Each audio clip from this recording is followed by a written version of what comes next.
Good day, all, and greetings from Abuja. My name is James Barnett, and I'm a research fellow with Hudson Institute, specializing in African conflict and security studies. Today, it's my pleasure to moderate this virtual discussion on the future of US-Nigeria relations in the midst of what has been an eventful few months in bilateral ties. In late October last year, President Trump declared Nigeria a country of particular concern over religious freedom violations, specifically claiming that Christians were being singled out for violence by Islamist groups in the country. He upped the ante just a couple of days later when he threatened that the U.S. would go into Nigeria, quote, guns a-blazing, if the Nigerian government did not put an end to the violence. Then on Christmas Day, a U.S. destroyer fired a barrage of Tomahawk missiles at suspected Islamic State-linked militants in northwestern Nigeria. The Nigerian government, while disagreeing with President Trump's characterization of the violence in Nigeria as a religious crisis, has publicly welcomed the U.S. airstrikes and said it sees an opportunity to strengthen security cooperation with Washington. Just this past week, U.S. troops began arriving in Nigeria as part of what the U.S. and Nigerian governments describe as a non-combat training and support mission to bolster the Nigerian counterinsurgency efforts in the country. I've been privileged to have lived and worked in Nigeria for a number of years now, and I've shared plenty of my own commentary on U.S.-Nigeria relations in recent months, but I still have a lot of questions about where things go next, what the U.S. and Nigerian governments ultimately hope to achieve through this new relationship, and at the end of the day, what impacts it will have for ordinary Nigerians who are suffering from much of from this violence in the country. So to that end, I've assembled a panel of colleagues today whose insights I've always enjoyed hearing. They'll be walking us through the different aspects of U.S.-Nigeria relations, including the diplomatic, security, and political angles to this relationship. Please allow me to briefly introduce them, and then we'll get this conversation started. Joining us from Abuja, Dr. Kabir Adamu is a recognized security thought leader and managing director of Beacon Security and Intelligence Limited. Joining us from Lagos, Cheta Nwanze is CEO of SBM Intelligence and a widely read columnist in both Nigerian and UK media. Also in Abuja, Yusuf Anka is a humanitarian and security specialist and former journalist. He won multiple awards for his 2022 BBC documentary on the conflict in northwestern Nigeria, titled The Bandit Warlords of Zamfara, which I highly recommend to all who haven't seen it. And then joining us from Washington, Michael Walsh is an affiliated faculty at the University of Alaska Anchorage and a non-resident senior fellow at the Foreign Policy Research Institute. All views that he expresses today are his own. Now, to get us started, I'd like to turn to Cheta, please, to kick us off. And my question here is in two parts. First, I want you to take us through the Nigerian reaction to the Trump administration's moves in recent months. Is it fair to say that the administration of President Tinubu was initially caught off guard by the CPC designation and Trump's discussion of U.S. military intervention, but that they've found their footing since? Or is this still kind of an unstable relationship in that regard? And then secondly, kind of linked to that question, how would you characterize the popular reactions within Nigeria to this diplomatic episode? And I intentionally use the term reactions there because, as we know, Nigeria is a big country, very diverse country, is not politically or religiously homogenous for that matter. And so I don't want to presume that there's been any single reaction. So Cheta, if you could please get us started.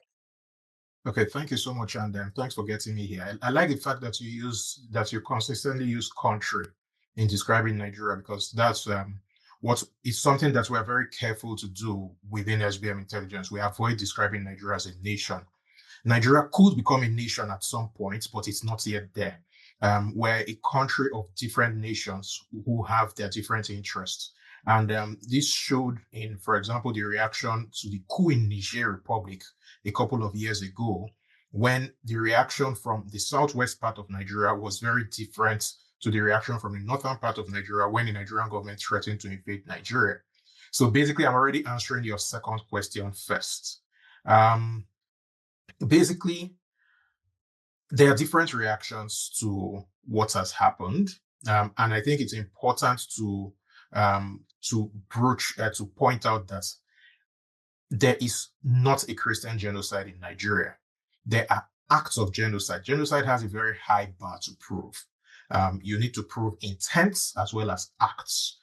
I would say that there are acts of genocide going on in Nigeria, and it's important to stress not just the Christian community in northern Nigeria, but Muslims in northern Nigeria, Igbos in southeastern Nigeria, people in the middle belt of Nigeria, which is where Christianity and Islam basically collide. The Nigerian government has lost control of internal security. This is something that can't be denied.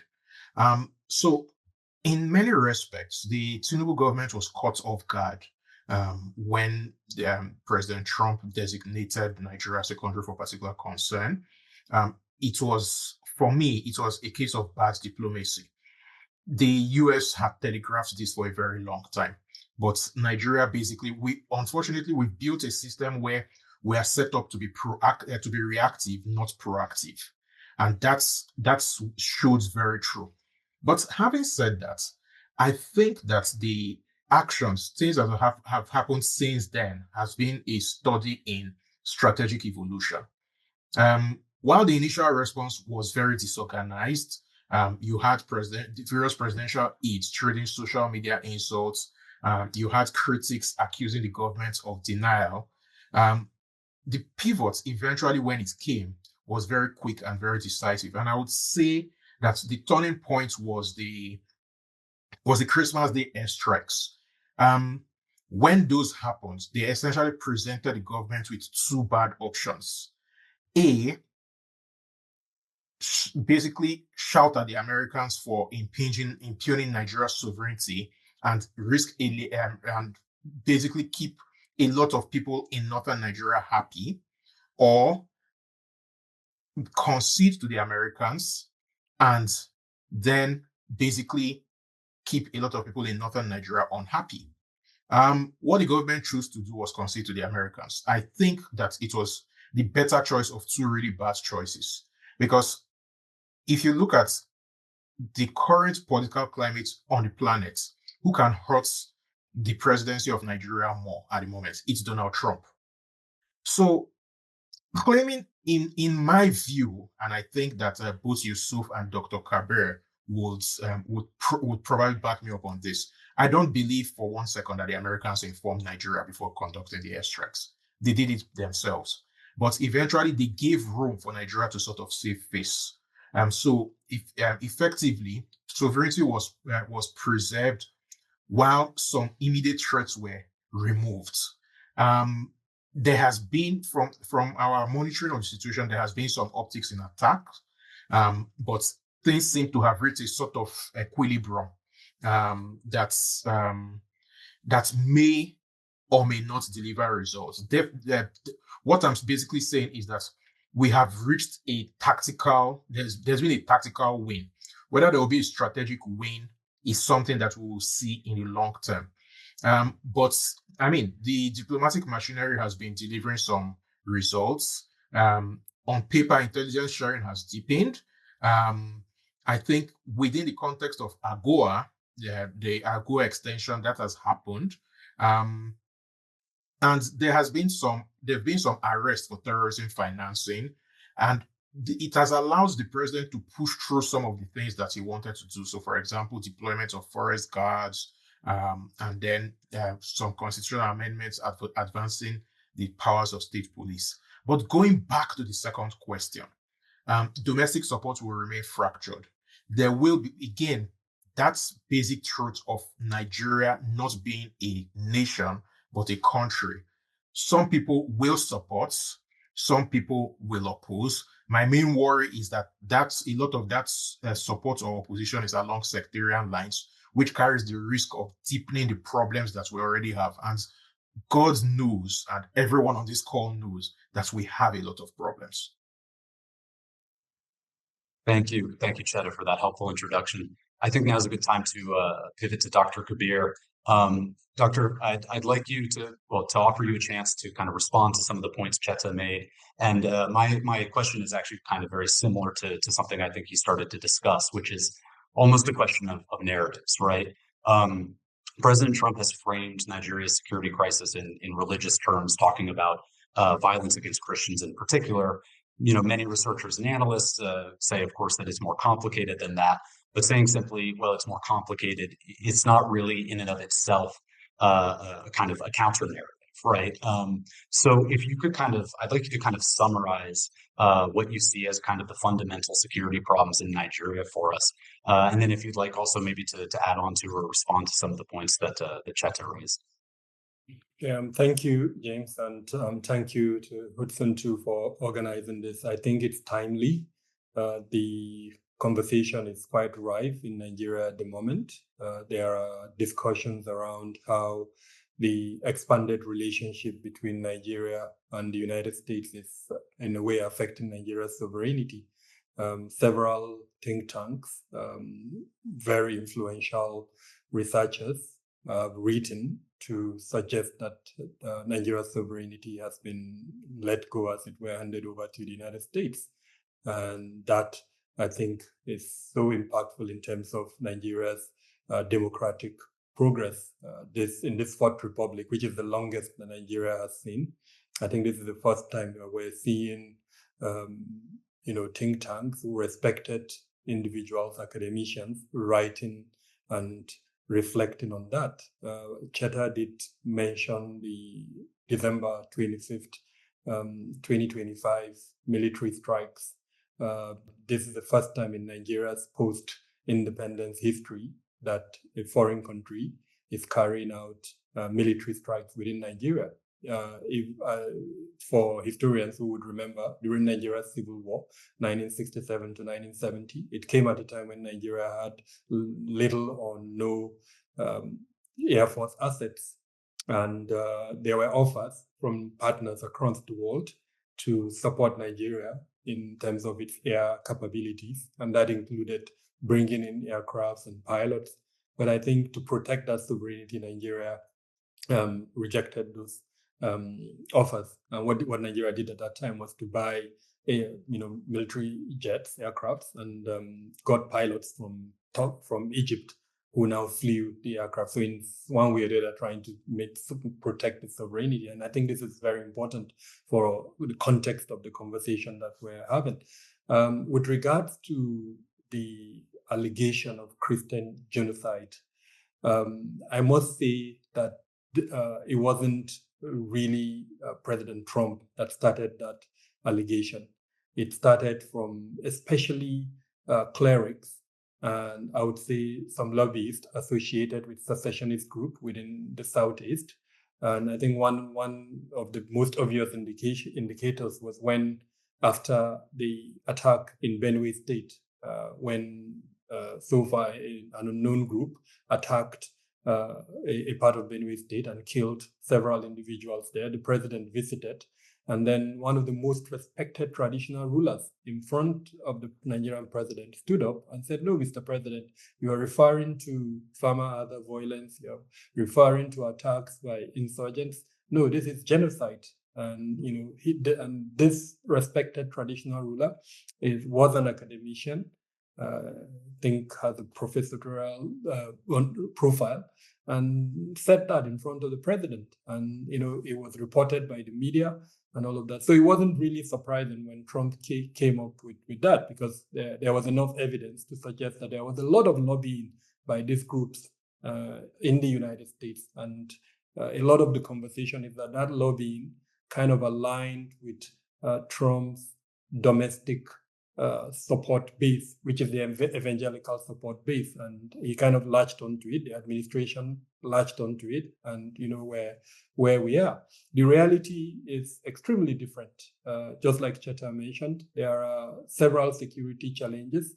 What has been described as a polycrisis is what's going on in Nigeria at the moment. Complex, dynamic threat elements that are confronting the state, and the state unfortunately has not come up with measures to address those complex challenges. And I'll quickly kind of go through them. The most common non-state groups, they are armed groups that are challenging the supremacy of the use of force by the state. They are spread across several parts of the country. Some of them are ideological. And I think it's important at this stage to mention that Nigeria has a Terrorism Prevention and Prohibition Act law, which is domesticated and has recognized 6 of these terrorist groups. And I'll quickly mention them. The Jamaat al-Ahl Sunnah lil Dawati wal Jihad, which otherwise is called JAS, and then the Islamic State in West Africa Province, Ansaru, Lakurawa, and then two others that are enablers. They were introduced by the erstwhile administration of late President Buhari. He called them Mbindiga and then Mbanga, which it's in the local northern language, Hausa, means gunmen, and then vigilantes. So that's a bit nebulous. It's not really clear, but they are contained as part of the terrorist groups in Nigeria. And then you have the controversial one, which is the secessionist group called the Indigenous People of Biafra. So all in all, 6 or 7 groups are contained in that document as terrorist groups. And then you also have a list of about 135 names that are recognized. These are names of individuals and companies that are recognized as terror sponsors in that document. There's also a mechanism for continuous identification and recognition of such groups. It's called the sanctions measure. There is a committee headed by the Attorney General of the Federation, the Minister of Justice, who receives petition and then submits it to a competent court of jurisdiction. The president too has an administrative power to name groups that he sees are terrorists. And recently, he gave a blanket directive that anyone who threatens the peace of Nigeria is also categorized as a terrorist group. So that's one of the most, I would say, active challenges that Nigeria is facing at the moment. But you also have the farmer herder violence. You have banditry, a group of commercially oriented, itinerant gunmen who find havens in ungoverned spaces within Nigeria, mostly in northwestern and north central parts of Nigeria. They attack villages, attack security forces, and at random actually, and carry on their activities. I did mention secessionist group. There are cult groups also spread across most of Nigeria. Then you also have the militant groups that are domiciled mainly in the Niger Delta area, as well as organized criminal gangs that are spread across almost all the entire country.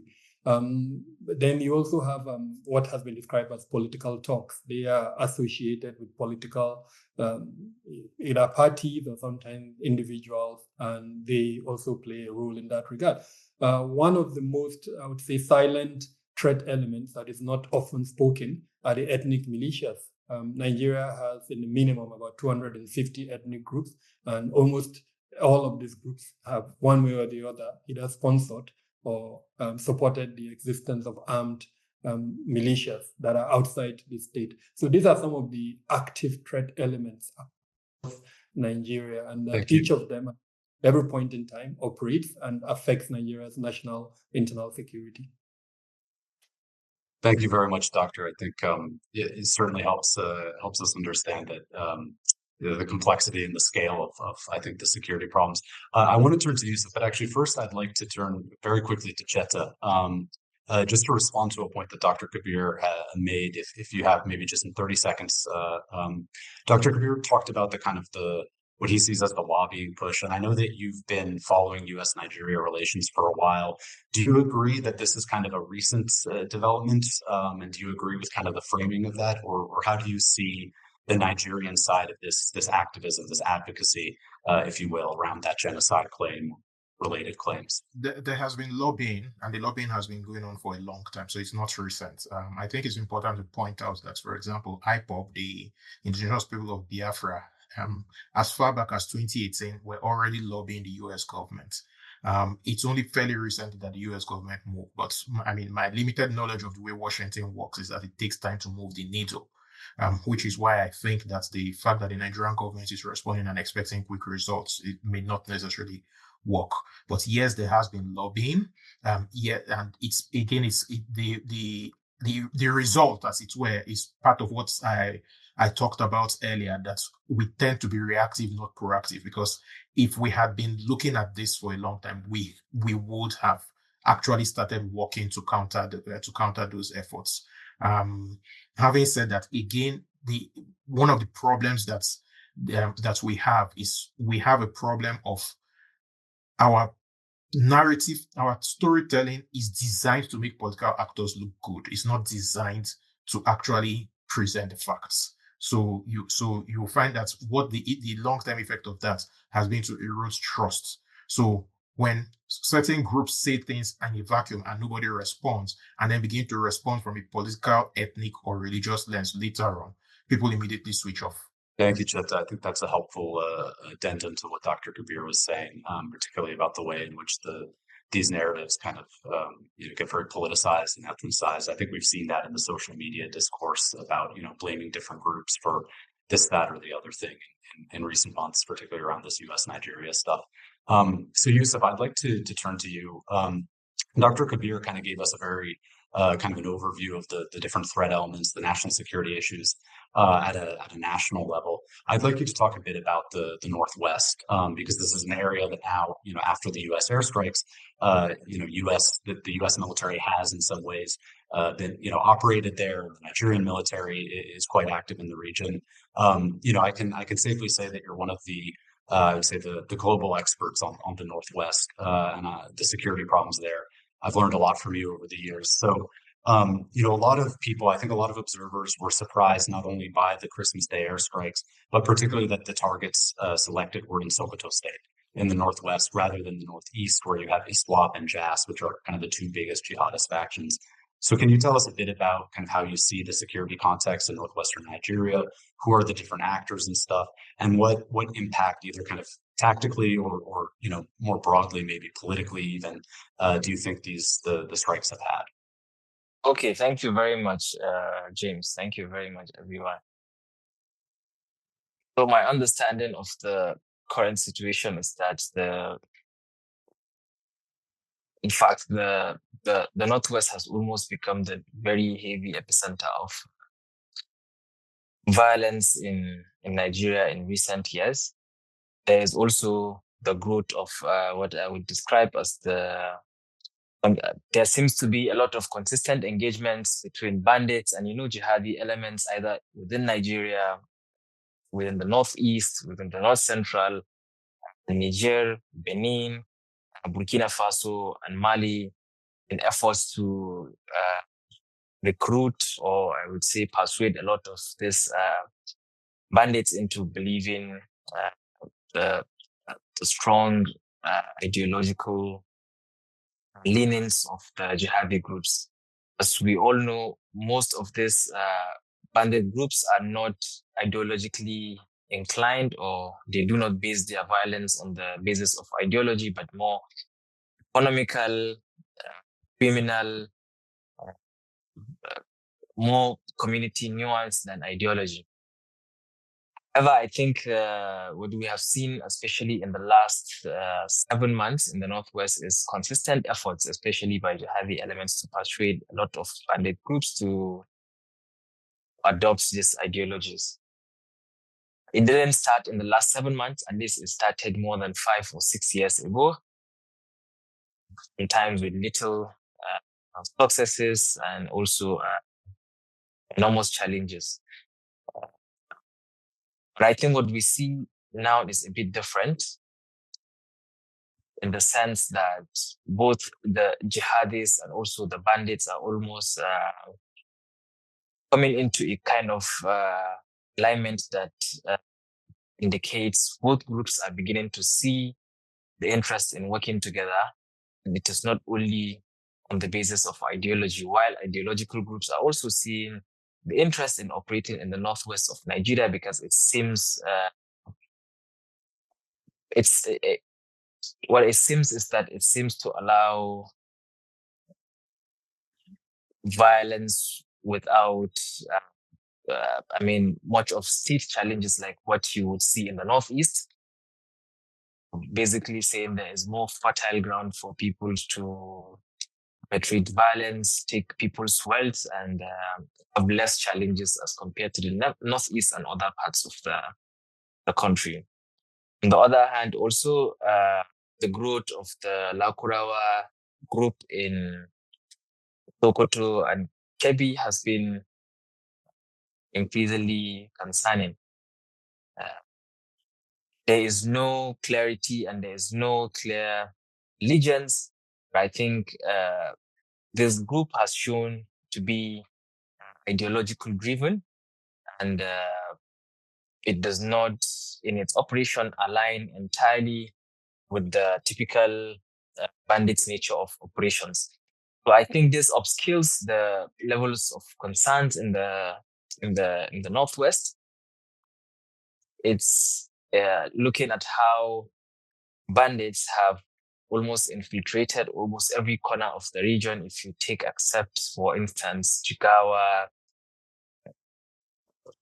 I think a part of Kano, Katsina, Zamfara, Sokoto, Kaduna, and Kebbi, bandits are almost stationed at almost every corner of this region, and are able to perpetrate violence against government security forces and also the civilian population in a very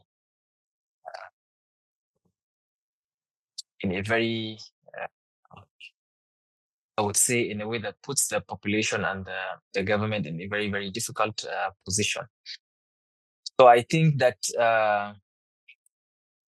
it is almost right that the population of this region will celebrate any efforts. Of course, noting that the sovereignty of Nigeria is very important to all of us and to the people. But I think after 10 years of consistent violence, any intervention that seems to degrade these groups is welcome by the people. What is, however, challenging for people to accept is that American intervention, for instance, has not focused on the key actors of the violence. If, for instance, you have to put on the balance between the activities of Lakurawa and bandits, they are not even proportionate. I don't think if you put the level of violence in the Northwest in a measuring scale, I do not think Lakurawa would take 10% of it. So I think that the situation is really very difficult for the people. Government interventions continue, but they are very limited in terms of what is necessary in repelling this situation. Thank you. Thank you, Yusuf. That's a very helpful overview. So, Michael, I'd like to turn to you now. We've heard from a few different perspectives on kind of you could say maybe the conflicting views within Nigeria. Some people welcoming any action that degrades these militant groups. Others being very concerned about the issues of sovereignty and stuff. I think that one question that hangs over all of this is what is kind of the ultimate end goal for the administration here. It's in terms of the actual kind of statements from the president himself. There've been relatively few of them regarding Nigeria policy, and they've all talked about violence against Christians and how it needs to stop. So is that kind of do we take the president at his word that this is principally driven by concern over the violence that's affecting Christians? Possibly even meaning that in regions where the violence affects Muslims, there's not as much U.S. interest. And if so, what are the kind of metrics that the government is using to judge progress in that effort? Or do you think there are kind of other objectives here, that it's about the broader security situation, or either that there are kind of non-military, non-security dimensions to the administration's policy? Yeah, thank you for the question. I mean, I think that when we start off trying to interpret what the Trump administration is doing or what President Trump's doing, go back to the earlier point about we have to operate on the facts. And I think one of the things I've been concerned about with the coverage and even expert commentary on this issue is the degree of selective amnesia that sometimes exists. And if you go back to December 2020, we had a number of Africa-related events happen towards the end of the first term of the Trump administration. We had Somalia with the troop drawdown. We had the recognition of sovereignty over Western Sahara. We had the CPC designation on Nigeria. So this is not an emergent set of policies that's happening on Africa by the Trump administration. This is a continuation.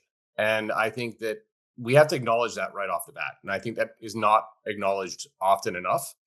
And I think that is extremely problematic with trying to understand what the Trump administration is doing, because there is this expression of shock We just saw this with Rubio's speech in Europe. I have no idea why some people were apparently shocked by what he said. I mean, the State Department came out with an agency strategic plan in January, which literally had an entire pillar, which was effectively what he said in his speech. So I think that, this expression of shock or surprise or whatever you want to say, to me, especially when it comes from experts or it comes from media or it comes from politicians, that's extremely problematic for the discourse.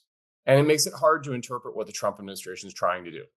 So I think, you have to root this stuff in facts. And I think the first thing you have to acknowledge when you're interpreting this as an expert is that none of us can go inside the head of President Trump and say, this is what President Trump is thinking. That's not possible, right?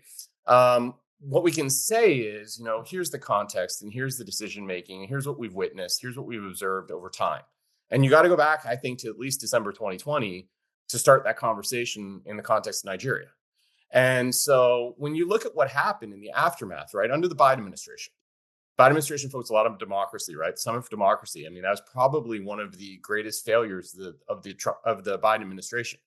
Very few people even know what the Summit for Democracy is when you talk about it, who aren't experts on democracy. And this was supposed to be a keystone deliverable of the Biden administration.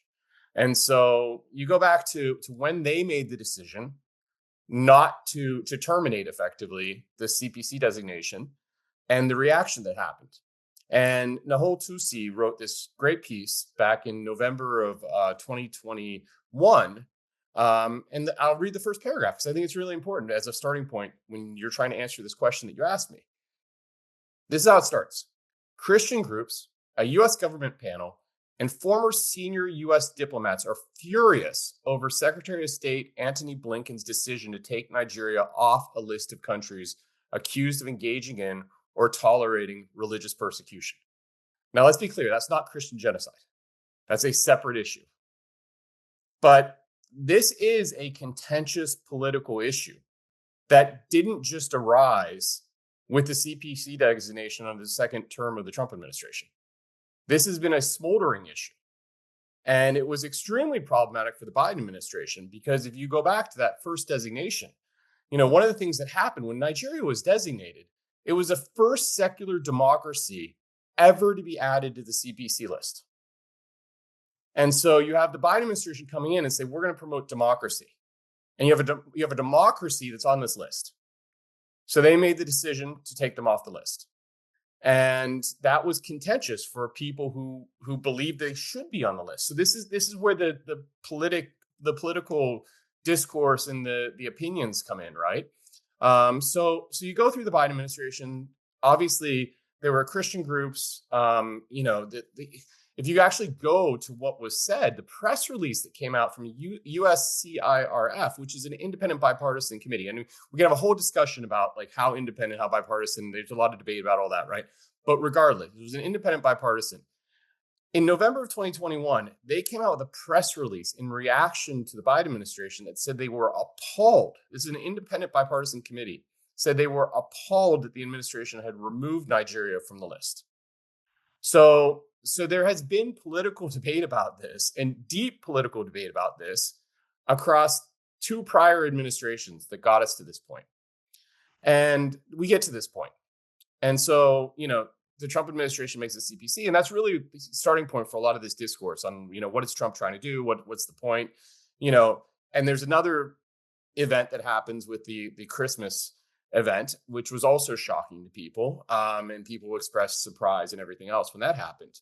When that happened, if you look at the actual reporting that was coming out from the Catholic World Report, from the International Christian Concern in the weeks leading up to Christmas, they were publishing articles saying that Nigerian Christians are going to face attacks, deadly attacks for their faith. And, that this is coming. And you had the Equipping the Persecuted, reporting coming out saying that they had evidence that this was coming. And so this is all leading up to this decision for the whether it's unilateral or bilateral or who knows what it was, but the military strike, right? So again, yes, I didn't expect the strike. I mean, I'm not that clairvoyant. I was not surprised at all by the CPC designation. I'm actually surprised. I'm far more surprised that India wasn't added as a watch country than that Nigeria was added back to the list. Because I think there's a consistency with the Trump administration. I mean, what they did, look what they've done with the Polisario front. Look what they've done with Somaliland. Look what they're doing with these things, right? Like, so, I think that there is a continuation from December 2020 that we have to be aware of, and it exists. So I don't think that's surprising. I think in retrospect, it shouldn't have been that surprising that something happened around Christmas, given all the reporting that was coming out. And, these are organizations that members of Congress who are in charge of a lot of this that's happened on Nigeria are closely associated with, or read or use as sources of information. And so that was all coming out, right?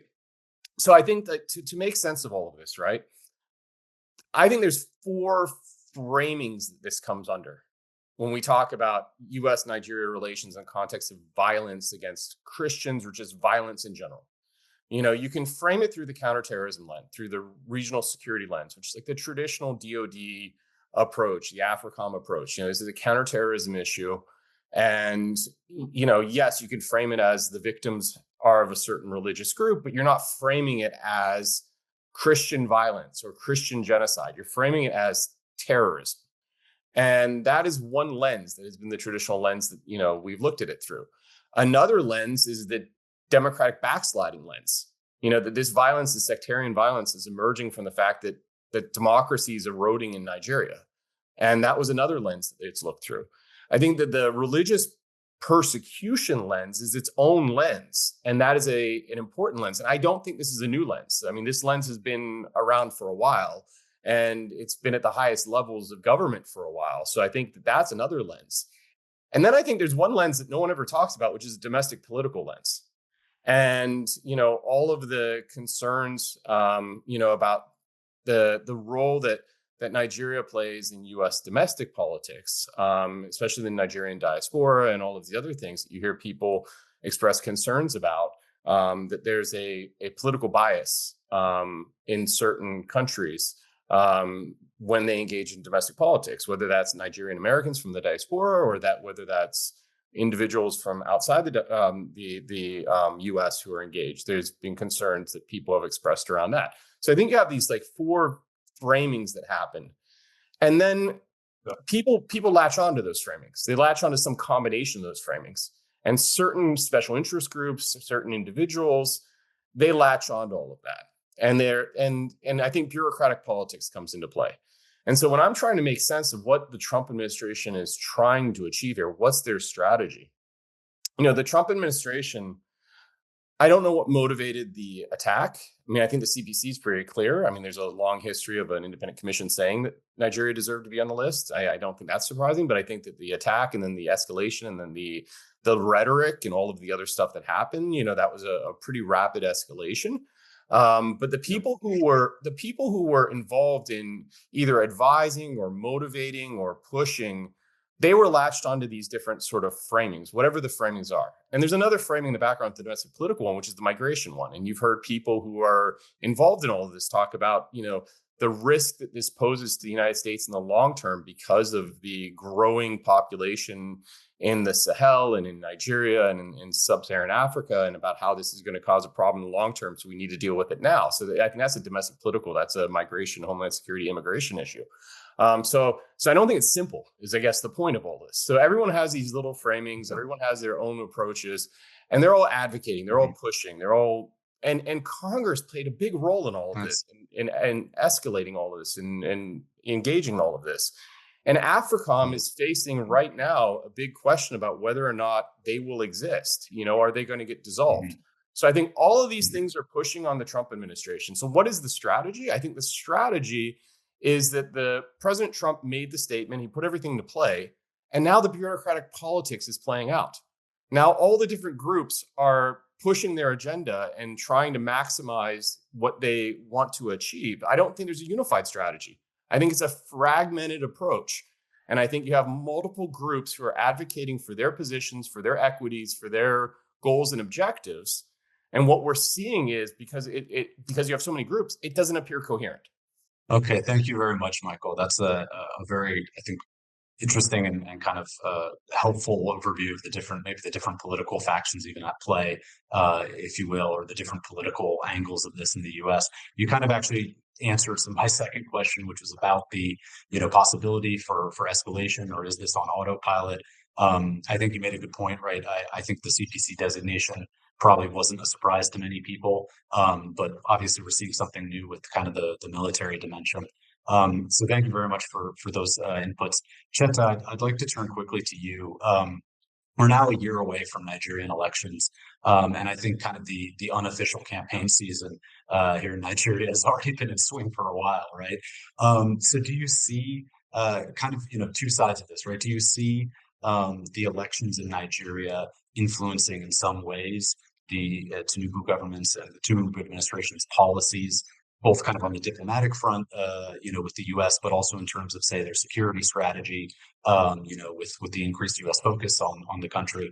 But then kind of likewise, do you see either, inadvertently or otherwise, that the U.S., the Trump administration's policies will become part of the election, discourse or influence the elections in one way or another? So I think that the 2027 election cycle will not materially change, regardless of what happens. I think in many respects, the elections, unless there's some sort of black swan event that we haven't seen, I think that the elections have already been sewn up, and President Tinubu's second term is more or less assured. One thing that's one of my colleagues said before the 2023 elections, and which has proven very, very prescient, is Tinubu is not a governance animal. He's a political animal. So it's not surprising as a result of that when you see that effectively campaign started in 2025. 2 full years before the election. We've been in campaign season for a long time, and he's successfully moved the needle in terms of a lot of Nigeria's political elites to his side of the ledger. We are effectively a one-party state. So again, unless something fundamentally changes, that the local politics is sewn up. Even if, in many respects, local politics is divorced from what the streets are saying. The real dilemma is that is for governors who are more at risk in that respect. So there's already pressure coming from the fact that a lot of people do not like the that's impingement on Nigeria's sovereignty, that narrative. But there's also pressure coming from the Christian genocide narrative, which has deepened polarization online. What's one thing that is very clear is that people now profile, it's now baked in. People profile you based on what part of the country you are from, and they don't once they've come to the decision that, oh, because you're from this part of the country, this is the position you will adopt. There's nothing that you will say that they will be looking at it from that lens. I think that if anything, the bigger thing that may be a banana skin for Tinubu is the fact that visa restrictions, which initially were linked to the CPC designation, but are now clearly part of a wider move by the Trump administration to reduce the movement of people from our part of the world towards the United States. Those visa restrictions are already having an effect. Even well-to-do Nigerians are unable to get US visas. Families who are dependent on remittances are beginning to see that slow down, especially when you consider that I think it was a member of Congress, I don't remember who exactly, said something regarding remittances. So remittances, it's important to point out, are a larger contributor to Nigeria nowadays than oil. So that's something that is very, very important. If members of Nigeria's elites, whether it's political or business elites, look at all the concessions that the Tinubu government has made to the Trump government, and those visa restrictions are still not restricted, there may be that popular anger that would work against Tinubu. For me, from my point of view, that's the key thing. That's the key risk for him. But it's also important to point out that the pressure from the United States has empowered domestic actors who frame insecurity as religious persecution, because this could potentially mobilize Christian voters and in one direction and alienate Northern Muslim voters in the opposite direction. So that would only deepen Nigeria's existing polarization. So, for example, MURIC, the Muslim Rights Concern, has documented Muslim deaths from terrorism and keep making the point that these Muslim deaths, are not a part of the international discussion. The manner in which MURIC makes those points only helps to deepen polarization. But when you see the kind of rhetoric coming from various parts of the US establishment, various parts of southern Nigerian establishments, and then organizations such as MURIC, for me, the key thing is not whether Tinubu will come back into office, but what kind of country he will preside over in his second term and what he would potentially hand over to a potential prospective successor in 2031. I think ultimately the deeper dynamic is that Trump's policies will not have an influence on the outcome of the election. I think the real issue is the responses they will provoke and what the outcome will be. A government that, and then we must put this in context with what is happening in the broader Sahel. Like it or not, the West is not very popular in the broader Sahel, and northern Nigeria is geographically contiguous with countries like Niger, where definitely the West, especially the French, but Washington is seen as being on the French side of the ledger in that so northern Nigeria tends to think in those directions as well, given that there's clearly a backlash against the West in the Sahel, which includes northern Nigeria. Remember that during the last year, was it I mix it up. In 2024, yes, during the protest about economic conditions, Russian flags stood up. So I personally do not think that I don't see the Russians as bad actors. I don't see the Chinese as bad actors. I don't see the Americans as bad actors. Everybody's pursuing their interests. The question is whose interests is more aligned to our interests right now. But then that leads to another question. What is Nigeria's interest? So the ultimate test really is whether Tinubu can convert diplomatic gains into visible security dividends for Nigerians, because that's what will determine the kind of country he will leave behind. But in my view, again, unless some black swan events happens, Tinubu is locked in for a second term. Cheta, so thank you for sharing that perspective there, and I'm glad you brought in the focus on kind of what matters for ordinary Nigerians, right? Stuff like the visa ban, which has had a significant impact already, and then the question of security dividends for ordinary Nigerians, as opposed to just kind of the elite diplomatic angle to all of this. So, Dr. Kabir, I'd like if you could talk a bit about that security angle, and particularly whether you see, now that there are going to be, it seems like up to 200 U.S. troops working with the Nigerian military. Publicly, the Nigerian government and military has kind of welcomed this assistance and said that it can actually, it can help with some of the intelligence sharing, some of the tactical dimensions of the military operations. Do you see this as, the next year as an opportunity to kind of show for the Tinubu government to show that it's kind of utilizing that American security assistance effectively? Are you optimistic that this will have kind of a real security dividends, or do you see, do you think that the risks outweigh the possible benefits in that regard? Thank you, James. Absolutely, I see a potential for enhancing Nigeria's both defense and security capabilities. No doubt the United States prowess, as it were, in its military escapades is well documented. I mean, with the recent developments in Venezuela, in Iran at the moment, and several other parts of the world. But so embedded in that as well is some unfortunate outcomes of American military intervention in countries like Afghanistan, Syria, and Iraq. And Nigerians, unfortunately, are quite aware. And so that apprehension is being expressed today.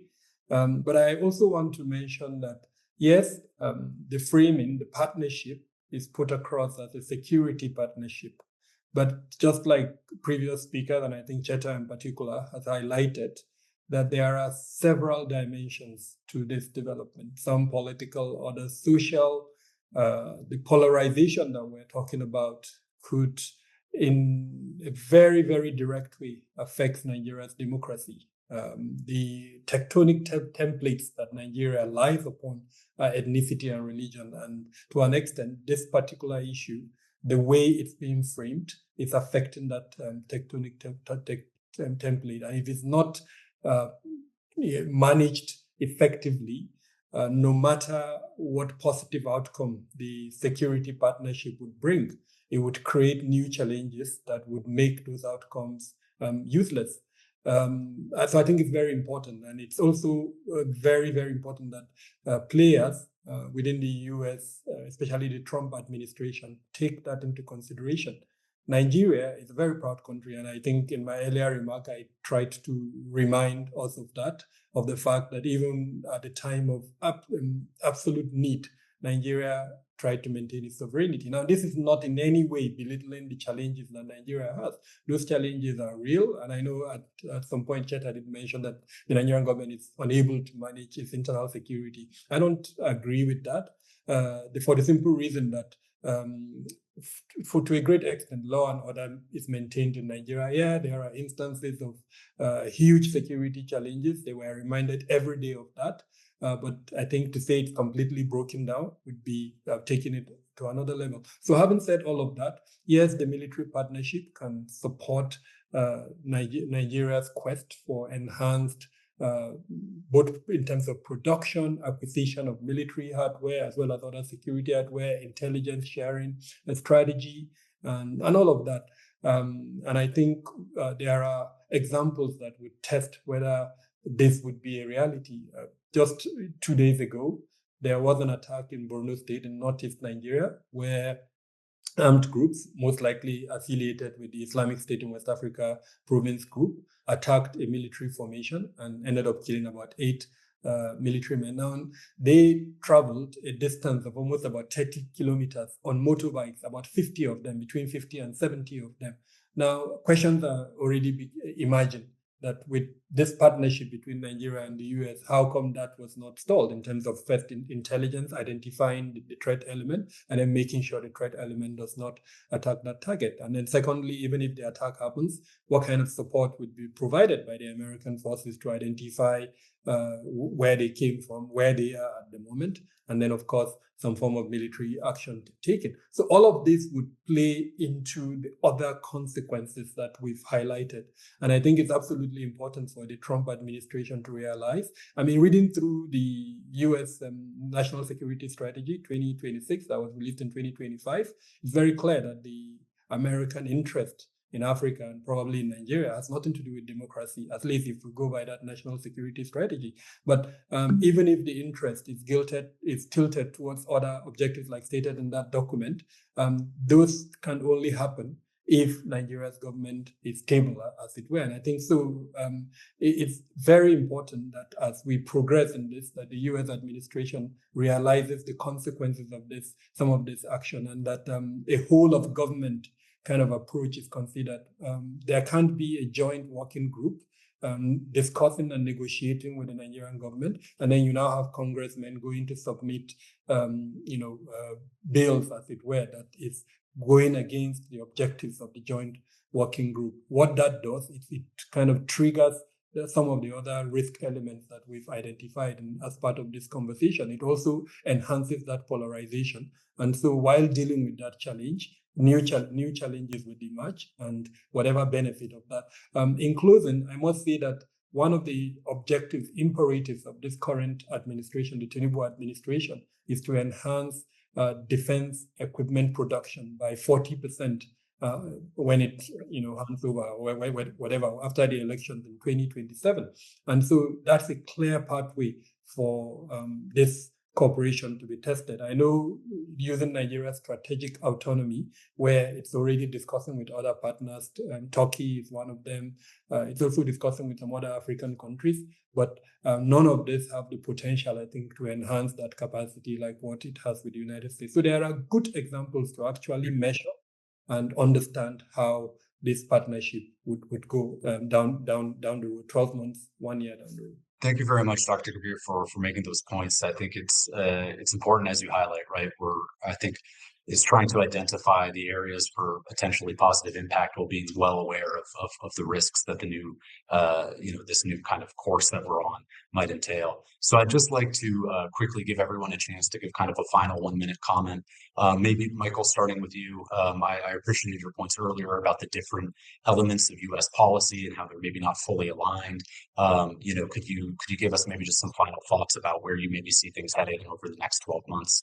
Yeah, I think there's a wide range of possible worlds that could arise in 12 months. And the world that I don't want to see arise, and I don't think anybody should want to see arise, except for maybe our major power adversaries, is what happened to France in Niger, where it basically came down to a narrative around neo-colonial plots to stay in power, right? Like that would be a very bad outcome for the United States. It'd be a very bad outcome for Nigeria. But I think that where we're at right now with the military intervention, we're talking about security force assistance. We're talking about potentially asymmetric warfare. And we're likely talking about private military contractors as something on the table. And so, those three things, that combination of things creates conditions for, a lot of that neo-colonial discourse bubbling up. And it gives actors the ability to make those arguments. And I think that's something that the administration is going to have to counter. And I think one of the ways they're going to try to counter that is through the commerce and investment partnership. It's through, having success on the battlefield. It's through a lot of other things and being able to show progress. And so, I would say that there's so many different possible outcomes that it's very hard to say where we're going to be in 12 months. Because there's too many variables to do that. But the outcome that I don't want to see happen is that neo-colonial plot outcome that happened to France. Thank you, Michael. Cheta, how about over to you? I noticed the other day, actually, while kind of scrolling through Twitter, I somehow made it onto your profile. I'm going to call you out here slightly. And I saw you had a tweet from, I think, October 2024 about kind of maybe the emerging multipolar world and the fact that the so-called rules-based international order was something that you personally were going to miss when it's gone. And you made that perhaps provocative comment earlier that you just see countries pursuing their interests in West Africa. All of us will miss it when it's gone. All of us. So please, thank you for correcting me. And yeah, can you speak a bit about that in context of the other comments you've made so far and how that relates to this US-Nigeria? Yeah, so for 80 years, we've had a somewhat stable and predictable world, which was guaranteed by the US. Unfortunately, it's the US itself that is doing a lot of things to trash that order. Think of, for example, Marco Rubio's speech at Munich last week. That's for those of us from the global south, listening to that was a horror show.